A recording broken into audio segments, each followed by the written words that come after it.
حضرت علی نے ارشاد فرمایا، رزق کے پیچھے اپنا ایمان خراب مت کرو، کیونکہ رزق انسان کو ایسے تلاش کرتا ہے جیسے مرنے والے کو موت۔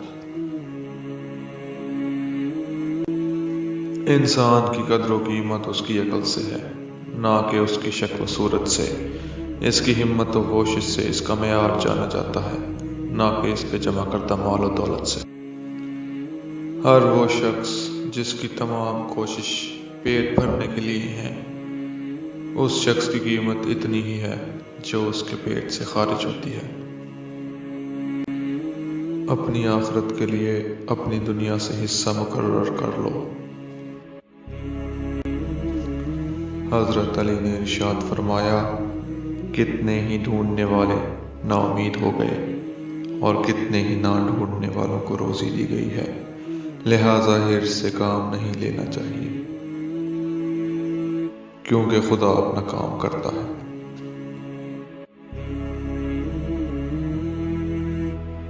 جو تمہیں امانت سپرد کرے اس سے خیانت نہ کرو، خواہ وہ تمہارے سے خیانت کرے۔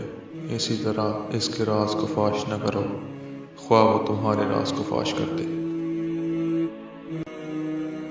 حضرت علی نے ایک جگہ ارشاد فرمایا کہ دنیا کی مثال سانپ کی سی ہے، جو چھونے میں نرم معلوم ہوتا ہے مگر اس کے اندر زہر بھرا ہوا ہے۔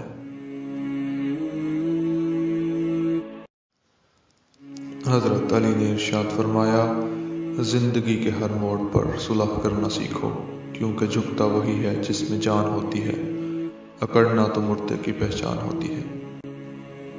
جب تم دنیا کی مفلسی سے تنگ آ جاؤ اور اس کا کوئی راستہ نہ نکلے تو صدقہ دے کر اللہ سے تجارت کر لیا کرو۔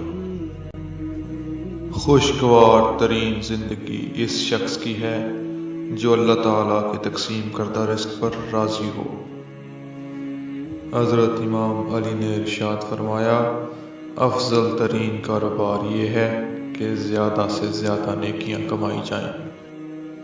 مجھے تعجب ہے اس شخص پر جو یہ دیکھ رہا ہے کہ روزانہ اس کی ذات اور عمر سے ایک دن کم ہو رہا ہے، لیکن پھر بھی وہ موت کی تیاری نہیں کرتا۔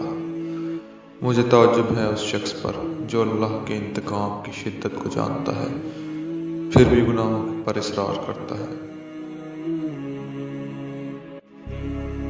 تمہیں کیا ہو گیا ہے کہ دنیا کی تھوڑی سی چیز ملنے پر خوش ہو جاتے ہو، لیکن آخرت کے بڑے حصے سے محرومی تمہیں غم زدہ نہیں کرتی؟